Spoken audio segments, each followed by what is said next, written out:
Okay, hi everybody. We are back with another spotlight, and this week we are with Sydney Payne. She was a member of the women's soccer team. She majored in biology and graduated from Stanford in 2014. She's currently back again here at Stanford doing her residency. And yeah, that's enough intro from me. We'll jump right into it. Okay, so Sydney, when did you decide that you wanted to go into medicine? So I kind of knew early on in college that I thought medicine would be a good career. Just through family members who have had health conditions, medicine's kind of been a part of my life as from the patient side. So I think it wasn't until sophomore, junior year where I fully committed to the pathway of medicine. So was there any interest in high school at all, or did you go into college with an open mind? Any interest in what? Sorry, you cut out In a little bit. medicine, sorry. But in high school, I guess a little bit. So yeah, my sister was diagnosed with a condition in high school. So kind of early on, I think I was thinking that would be really cool as a career. Mhm. But I liked physics, I liked marine biology, I liked technology. So I wasn't quite sure which direction I was going to go. But then ended up kind of finding mentors in medicine. I think a lot of where we end up going in life is due to people ahead of us. And my mentors were super fantastic. My own doctors were super fantastic. And I think that kind of directed me into medicine. Mhm. So then these mentors in medicine and kind of your experiences um, with doctors a lot in your life, what would you say about perhaps them and the field? Like what about that drew you in most? Yeah, I think personally, like the doctors that I've had have changed my life in various ways. One like through medicine, through supporting me, through advocating for me, also for my sister in different ways. And then as mentors, they've been encouraging, they've been enthusiastic. They've kind of shown me what life looks like in medicine and how you can care for people, but also the lifestyle that you can have with it and how fulfilling it can be as a career. So I think that that really encouraged me to keep going in it. Yeah, that's really beautiful. And then, okay, so then you kind of decide your sophomore, junior year. What was it like, I guess, in your Stanford, beginning of your Stanford career, kind of navigating, exploring interests? We have a lot of freshmen and younger sophomores who might be kind of in Definitely. that phase where there's maybe a spark of an interest, but how did you go about exploring that? Definitely. It's tricky because all of the medicine classes that we have in college, they're more pre-med recs. So they're not actual medicine. We have a lot of biology, we have a lot of chemistry, we have a lot of physics at Stanford. It doesn't, that it doesn't have, that's not how medicine is. Like it's not very representative of what practicing medicine is. So Hmm. it's hard to know in college. But so I started kind of taking classes looking at hum bio and bio as a major, um, and ended up finding biology to kind of be more aligned with hard sciences that I really liked. Um, but yeah, I would say Stanford has so many different classes in so many different areas. Like definitely explore all of them. Don't just narrow yourself into the pre-med classes. It seems like you're behind if you don't start off with all the pre-med classes. I know there's kind of this feeling of pressure to get everything in before med school, but I know a lot of people who have taken them later on in their junior year, senior year, or even after college to get them in. So that's not an issue if you don't take them early. Um, and then also if you're truly interested in medicine, know that those classes aren't necessarily what medicine is like. So there's hope after chemistry classes and after really tricky physics classes that medicine's a little bit different than that. Hmm. Yeah, so to outside of classes, right? Because they're not always exactly representative. Were there any um, extracurriculars or other things that you involved yourself with in your undergrad that helped you get a better idea of what medicine would have been like or would be like? Yeah, so I was involved in some research with Stanford endocrinologist, and they pulled me into some really fun clinical trials with patients, which was super fun. Um, and then I guess just kind of hanging around with my own doctors, seeing people in front of me go into medicine.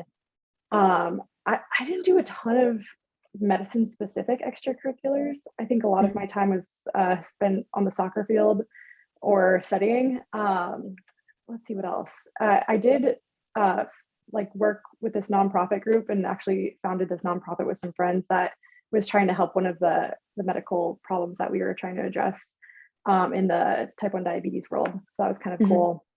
But yeah, I wouldn't say I did too many extracurriculars outside of those, and mostly just focused on soccer and school and just being a college student.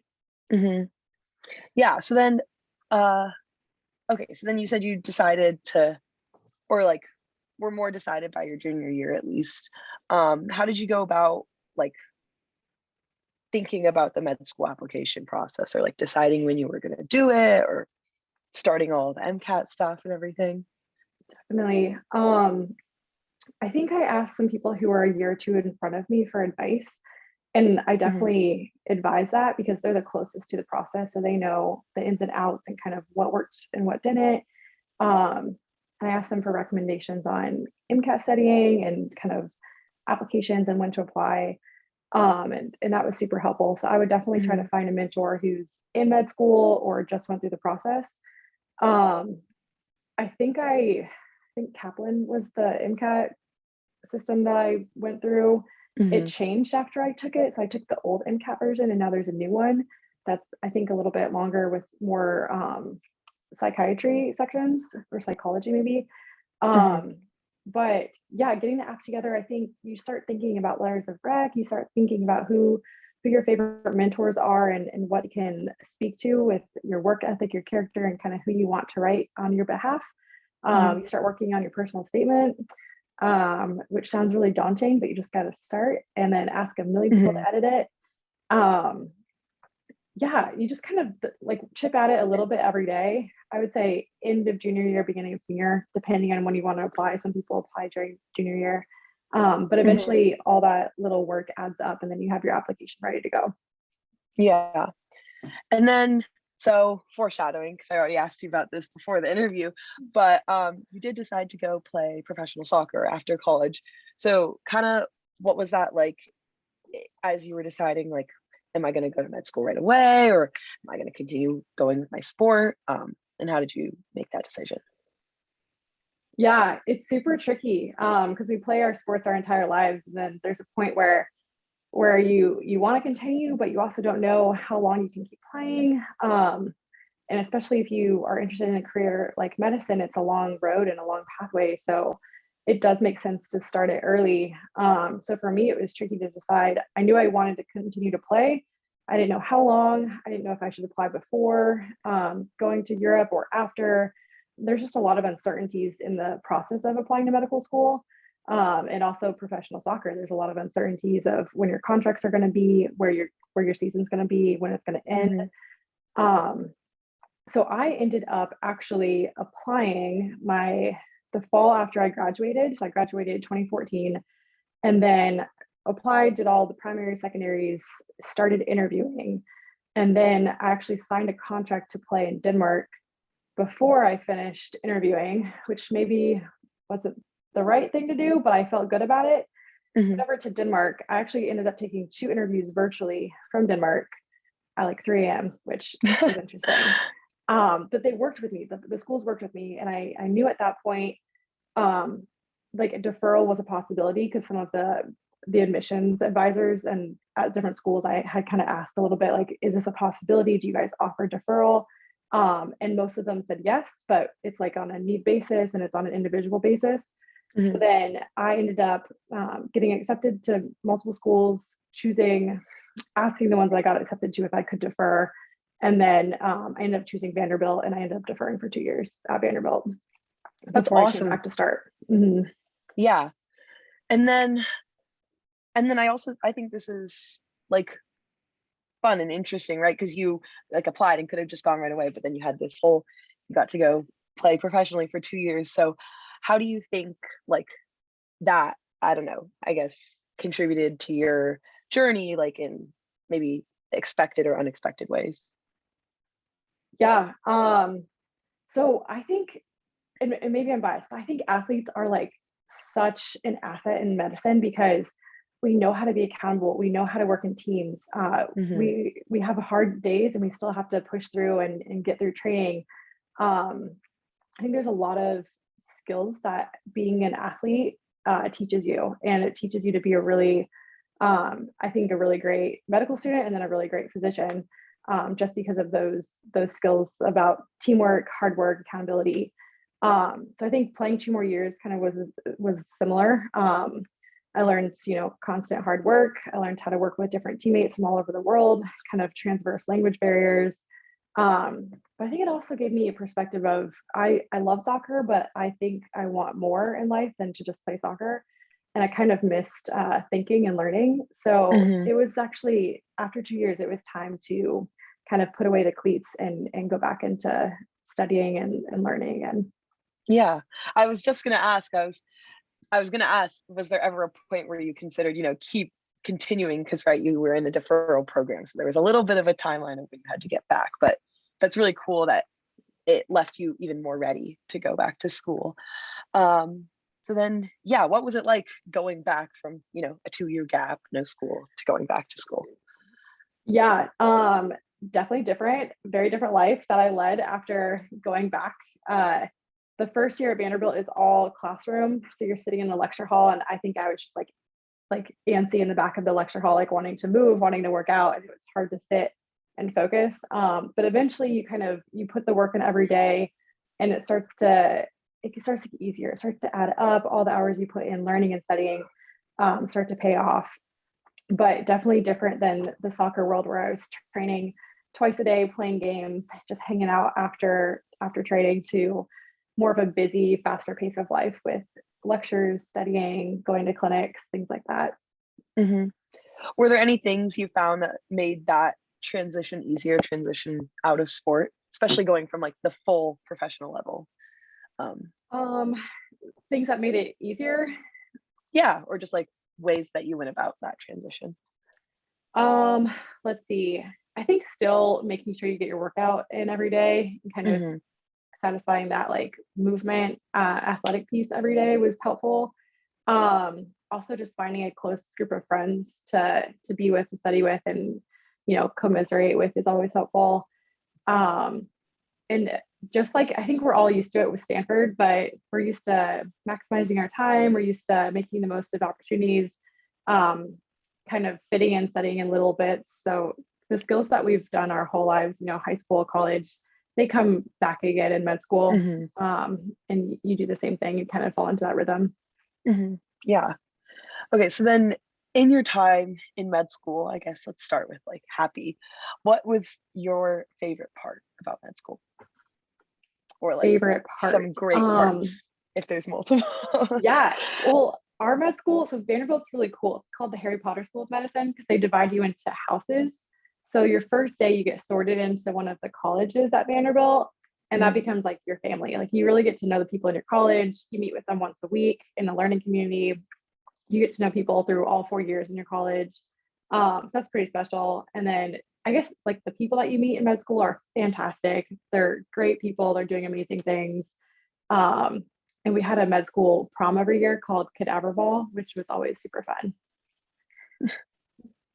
Um, and then I guess on another other side of it, what was your least favorite thing about med school? Oof. Some of the rotations when you're a student are rough, and it's not they're all manageable, but sometimes you're taking, so I think it's more fourth year when you're doing your acting rotations, and when you're doing um you're trying to get letters of recommendation, so you're really really putting your best foot forward. I think one Hmm. of them I was on in the ICU, so intensive care unit, and I was working Q3 call, so it's every 3 days I would stay all day and all night for a 24-hour shift. And I think that was one of my hardest rotations, but also one of the most fulfilling rotations where I actually learned a ton. Hmm. Were there things, or how did you stay motivated, or I don't know, excited even when like med school was like super tough? Yeah, that's a What was good you doing? question. I think you definitely need to like pace yourself in med school and have a balance. Um, just have like little things to look forward to, whether it's a vacation or getting to talk to a friend on the phone or getting to hang out Mhm. with a friend. So yeah, keeping yourself motivated with like little encouraging things, pacing yourself. And then I guess for me, I was super excited to go into radiology. So kind of once I found my career direction or specialty direction, which actually took a while, but once I found it, I was really excited about like pursuing that in the future. Yeah. And then how did you figure out radiology? Can you tell us more about that?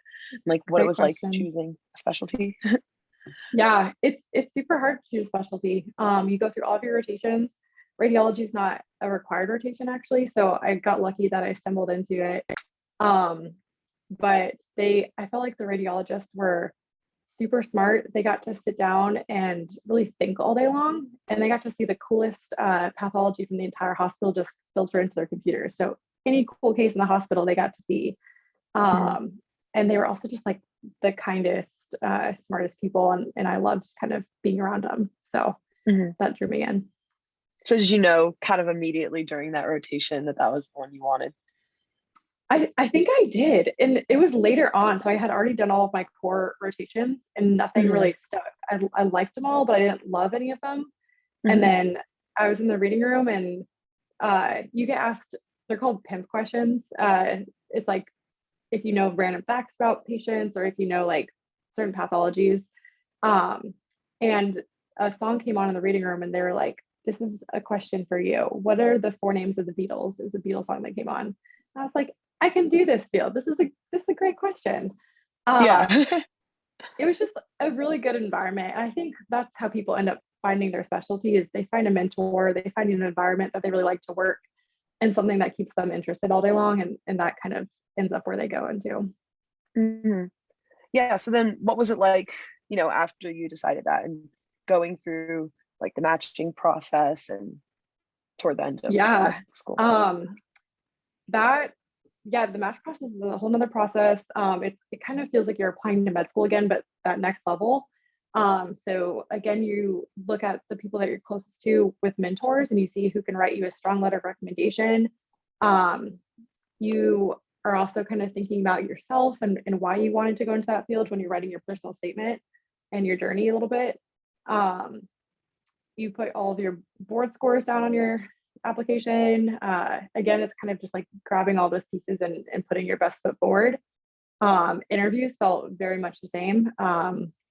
We were the last class of in-person interviews, so I'm not sure actually what's going to happen in the future. I think virtual interviews might be what's in store. But yeah, again, like putting on a suit, being sure that you're really familiar with what you've done and what you want and clearly communicate your goals. So that kind of all adds up Mhm. again. And then you rank your top programs from one to however many places you interviewed at, and then they all rank you. And on match day, you open up an envelope and find out where you're going to go. Mhm. Yeah. Was there Yeah. anything, I guess, more broadly, was there anything unexpected during your like med school journey or your like matching process as you decided to, as you were moving on to the next step? Um, yeah, just like anything unexpected. Like, I don't know about unexpected. I'd say some research projects end up getting held up or they don't turn out as you planned. Sometimes tests go your way, sometimes they don't. Like there always are going to be little road bumps for sure. mhm, But I think if you have a good attitude and keep going, you can kind of get through them all. I don't know about unexpected. I think I kind of or surprising. I don't knew. know. I also I'm a little bit different because I have an identical twin sister who is a year in front of me for med school and residency now. So Oh, I think so you she's had kind of someone. passed along any surprising things. Yeah, Um, totally. so yeah, maybe not any more surprising things for me, but What were some of the most helpful things she passed on to you that you could, pass on to future people listening to this interview? hmm, What were some of the best things that having she someone has just right in front of you? yeah, well it's good and bad to have someone right in front of you because you get to see like the cool things and you also get to see the not so fun parts of Mhm. um, late nights or a lot of call nights or anything like that. She has a really good quote that I love though, and it's go where the learning is, and if there's no learning, go. So for medical students, um, it's really hard sometimes because sometimes you're stuck in a room or you're stuck being somewhere that there is no learning and you're kind of stuck there. But in general, if you have the freedom, if someone's teaching, if there's a really good patient to learn from, if there's a really good lecture or an environment, like go to those opportunities. But if Mhm. there's not, go somewhere that there is learning. So maybe that's a meeting with yourself where you study, or maybe that's taking a 30-minute run or doing something else productive with that time. But don't waste your time in an environment that's not helpful for you. That's a really good quote. I really like that. I feel like that's even applicable to, like, any field or any pursuit. For Um, sure. it's really beautiful.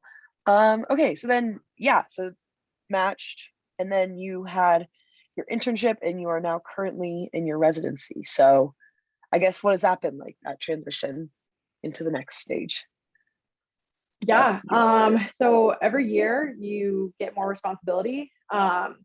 I did my intern year in Chicago during COVID, so that was uh, a really tough year for different reasons. But yeah, you kind of get thrown into this doctor role from medical student to doctor, and now you're prescribing things, and now you're the one making decisions, and now you're the one putting in orders. Of course, there's supervision of upper level residents and attendings, which is great. Um, and then radiology is just very different than other fields. So I think this year I felt like an intern all over again, but in radiology. Um, but again, more responsibility. We're starting to take calls, so that's we feel a lot more pressure when we're, making these calls on our radiology reports, and we're preliming reports out to the public. So more responsibility, but it gets more fun. Like the more you go through this, I think, like the more fun it becomes, if that makes Mhm. sense. Yeah. Um, so it's been good. And so then I guess kind of I was gonna ask, my like next question was gonna be like, what's been your favorite part of this journey? But it kind of seems like it's like, getting more responsibility and moving up and it becoming more interesting. But I'll still ask the question. What would you say is like your kind of favorite part Yeah, it, about it your is career fun thus far? to kind of see how far you've come and see how far your knowledge has gone. And it becomes more fun the more you know, which is great. And then I think Hmm. also just going through it with my co-interns, my medical student friends, my now co-residents, my sister, like the people that you go through it with are truly your best friends. And that's the best part. It's like the people that you get to be with. Hmm. Yeah. And then what would you say was the toughest challenge that overall your career so far that you've had to face? And like, how did you overcome that? I think intern year in COVID era was probably the toughest. Hmm. Yeah, my second month, I was in the intensive care unit with a bunch of COVID patients and felt very incompetent and very unsupported. And that was very tough. Hmm.